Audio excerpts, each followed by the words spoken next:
Et si le développement personnel te rendait plus malheureux qu'heureux? C'est une question que je me suis récemment posée parce que j'ai vraiment eu cette impression-là. Je me suis dit, mais en fait, si j'avais jamais découvert le développement personnel, peut-être que, ok, je me contenterais d'un 8h, enfin d'un 9h, 17h, 5 jours sur 7, je serais contente d'être en week-end, mais en fait, je serais tranquille. Ma vie, elle serait... Enfin, j'aurais pas cette petite voix dans ma tête là qui me grignote et qui me pourrit l'esprit. Je me suis dit, finalement, les personnes les plus heureuses, est-ce que c'est pas elles qui ont un train de vie dit normal, un peu métro, boulot, dodo, mais qui, ok, quand arrive le week-end, bah, elles voient quand même des gens, elles profitent, elles s'isolent pas, elles sont là, elles sont heureuses en fait, elles sont tranquilles dans leur esprit. Bon, déjà, je me suis rendu compte que les personnes qui avaient l'air toujours choose, toujours pépère Albert, enfin, tranquille et tout, au final, ça pouvait être des grosses dépressifs. Vraiment. Ça, c'est un truc, ça m'a choquée quand j'ai capté ça, parce que c'était des personnes de mon entourage qui avaient toujours le smile et tout, qui étaient toujours en mode ouais, mais tranquille, stresse pas, machin. J'avais l'impression qu'elles pleuraient jamais, qu'elles ressentaient jamais d'émotions négatives. Et en fait, bah, je me suis rendu compte que si, elles étaient pas plus heureuses que moi. Donc, en fait, voilà, on va pas se mentir, le développement personnel, c'est le fait de se développer personnellement. Donc, bien évidemment que oui, c'est très important. Mais en revanche, pour moi, en tout cas, il y a des dérives dans le développement personnel. On va commencer par ce putain de mythe de la discipline. J'en ai ras le cul d'entendre ça. Faut savoir que moi, il y a peut-être 1-2 ans, je sais pas du tout, mais j'étais un petit peu une baby David Goggins.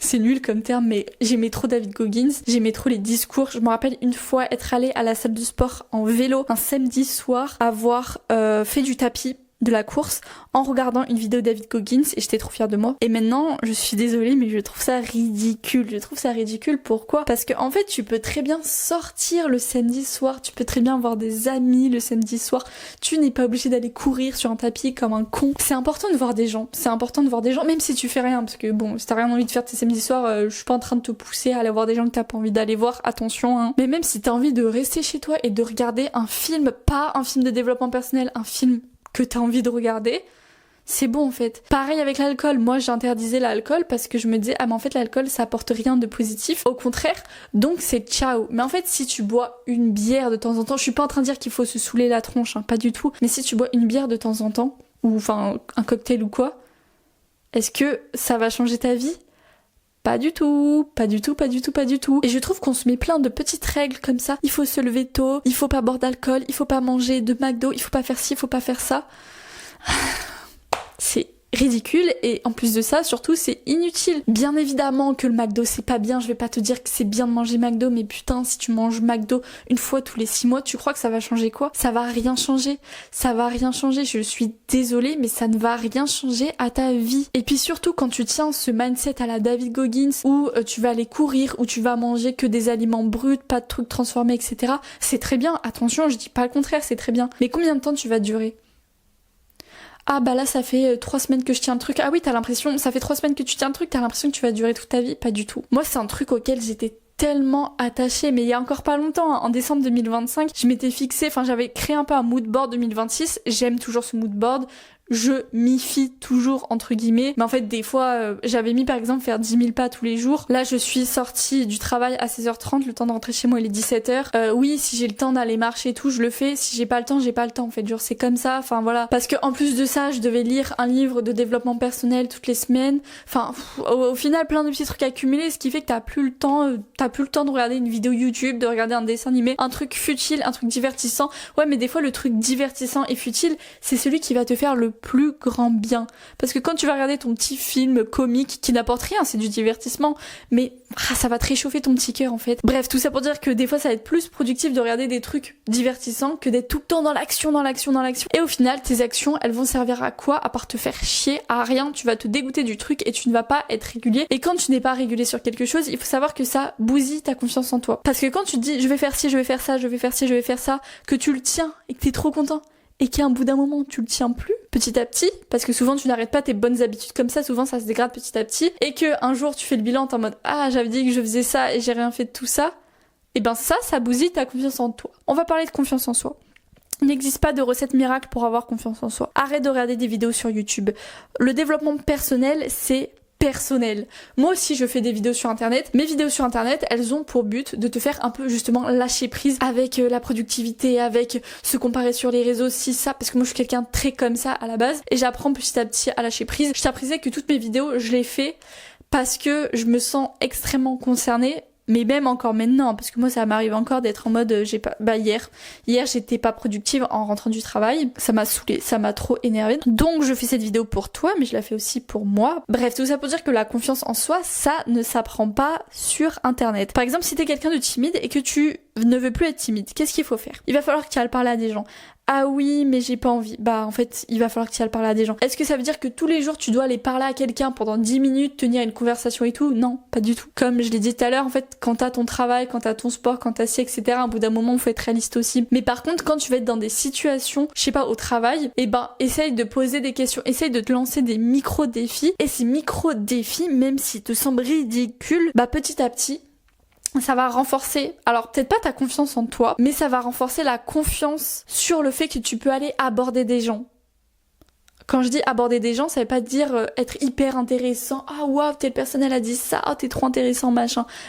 C'est pas ça. Mais forcément, si hier tu as parlé à quelqu'un, par exemple à la salle de sport, que tu as vite fait discuter avec lui, et le lendemain, vite fait discuter avec une personne à la salle de sport, ça va te sembler plus facile parce que tu l'as déjà fait. C'est juste logique. Prenons la métaphore d'un gâteau. Si tu ne sais pas du tout cuisiner, que t'aimes pas trop ça, mais que vas-y, tu suis une recette, tu fais un gâteau au chocolat, qu'il est bon et tout, ça va renforcer pas ta confiance en toi, mais ta confiance au fait que tu sais un petit peu mieux cuisiner et le lendemain, ça va te sembler assez simple de faire un gâteau au chocolat parce que tu l'as fait la veille en fait. Ça veut pas dire que ça va être parfait, tu peux le rater ton gâteau, mais ça va être plus facile pour toi. Pour avoir confiance en soi, il faut passer à l'action. C'est pas des actions de zinzin. Il faut arrêter, d'ailleurs, c'est un truc que nous vend le développement personnel, mais de vouloir se transformer, hop, comme ça, d'un coup.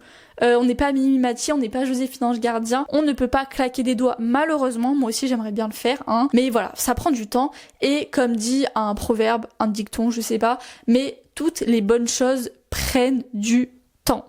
Voilà. Il faut aussi savoir que le développement personnel, désolé, mais c'est un business.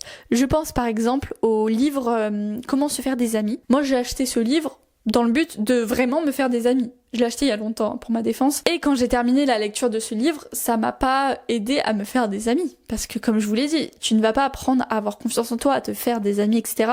dans un livre, dans une vidéo, dans un podcast, etc. C'est comme les affirmations positives. Les affirmations positives, c'est la partie visible de l'iceberg. En fait, ça va pas te donner confiance en toi. C'est pas en disant dans le miroir, ah, j'ai confiance en moi, j'ai confiance en moi, j'ai confiance en moi. Mais ça va te donner peut-être de l'énergie pour passer à l'action. Et au final, quand tu vas passer à cette action, tu vas pas avoir d'un coup confiance en toi, mais ça va renforcer cette confiance en toi. Par exemple, si ton affirmation positive, c'est je rayonne une belle énergie, les gens sont naturellement bienveillants et attentionnés envers moi, que tu te la répètes, ça va pas, c'est pas de la sorcellerie en fait, ce n'est pas de la magie. Et un jour, quand tu vas devoir aller parler à quelqu'un, tu vas avoir peut-être cette citation, si tu te l'es beaucoup répétée, tu vas avoir cette citation en tête, tu vas te dire ouais, en fait je rayonne une belle énergie, les gens sont naturellement bienveillants, attentionnés envers moi, les gens sont gentils, les gens ne sont pas méchants, parce qu'on voit souvent les gens sont méchants, non, les gens sont bienveillants et attentionnés envers moi. Ça va te donner en fait le petit fouet de départ, le petit coup de boost pour que tu fasses cette action qui après va renforcer ta confiance en toi. Moi, les affirmations positives par exemple, c'est qu'une partie visible de l'iceberg, mais il n'y a rien de magique. C'est comme la loi de l'attraction. La loi de l'attraction, ce n'est pas magique, c'est pas des rituels de sorcellerie ou quoi, pas du tout. Si tu ne passes pas à l'action, tu n'auras rien, c'est tout. Mais si par contre te visualiser atteindre tel ou tel objectif, ça t'aide à passer à l'action, mais visualise. Moi je le fais, je visualise des fois parce que ça m'aide à clarifier aussi mes objectifs, à savoir où je veux aller, à savoir où je mets mon focus, etc. Et pareil, ça me donne ce petit coup de fouet pour passer à l'action. Bref, revenons sur le fait que le développement personnel est un business. T'en as qui vont jouer de ça. C'est pas malheureux, j'ai envie de dire, parce qu'en fait c'est pareil dans tout ce que t'achètes. Si t'as un iPhone, tu l'as acheté parce que ça révèle des émotions en toi. Je vais pas te faire le marketing d'Apple, mais voilà, si t'as un iPhone, ça te fait appartenir à une certaine case. Donc c'est plus un truc émotionnel plutôt qu'un truc technique. En fait, quand t'achètes un iPhone, tu vas pas dire ah oui, j'ai acheté ça parce que il a telle capacité. Alors peut-être que tu vas le dire, mais c'est un peu pour te rassurer. Mais quand tu étudies le marketing, la première chose qu'on te dit, c'est que tu dois toucher le cœur de ton client. Et pas le cerveau. Le cerveau vient, mais le cerveau vient après. C'est d'abord le cœur, d'abord l'émotion. Et quand quelqu'un veut te vendre un peu un truc dans le développement personnel, je dis pas que c'est mauvais. Moi-même, j'ai acheté des choses dedans, des coachings, des formations et tout. C'est très bien. Ça n'a pas changé ma vie parce que voilà, ce n'est pas magique encore une fois. Mais en fait, ça parle un peu de ton point A. Par exemple, ça veut dire ah, tu te sens déprimé, tu te sens si t'as tel ou tel problème, j'ai ma formation. En fait, ça te fait passer, ils te font passer du point A au point Z. Mais tu vois pas tout l'alphabet qui est au milieu. Tu vois pas les 24 lettres qui y a entre le A et le Z. Tu les vois pas. Ça veut pas dire que ces gens sont des charlatans. J'ai pas envie de toujours prendre les pincettes, etc. Tu peux en acheter. Moi-même, j'achète des livres. Alors par contre, les livres de développement personnel, si je peux vous donner un petit conseil, c'est bien d'en acheter. C'est bien de les lire. Ça sert à rien d'en avoir 10. Ayez 3 livres de développement personnel et relisez-les, étudiez-les en boucle en boucle. Vous mettez du fluo, vous faites des cadres, vous collez des trucs, vous les découpez, on s'en fout. Pourrissez vos livres de dev perso, ça coûte pas cher, on s'en tape. Et relisez-les jusqu'à la fin de votre vie en boucle. Parce que c'est pas, ah, tu lis un livre de développement personnel, t'as tout compris. Pareil avec les exercices de maths quand t'étais au collège. Est-ce que, ah, tu lisais ta leçon, t'avais tout compris. Non, fallait passer à l'action, fallait faire tes exercices. Des fois, tu revenais sur ta leçon. Bref, j'espère que cette métaphore vous aura éclairé. Bon, la vidéo commence à être un petit peu longue, ce n'est pas dans mon habitude, donc j'ai pas envie de faire trop long. J'aime bien quand c'est assez court comme ça, vous pouvez aussi regarder la vidéo. Mais voilà, n'hésitez pas à vous abonner, à mettre un petit commentaire, ça me fait vraiment, vraiment très plaisir, à mettre un petit pouce bleu. En plus, je suis habillée en bleu, ça tombe bien, je suis dans le thème. Bref, et voilà, à la prochaine. Bonne journée.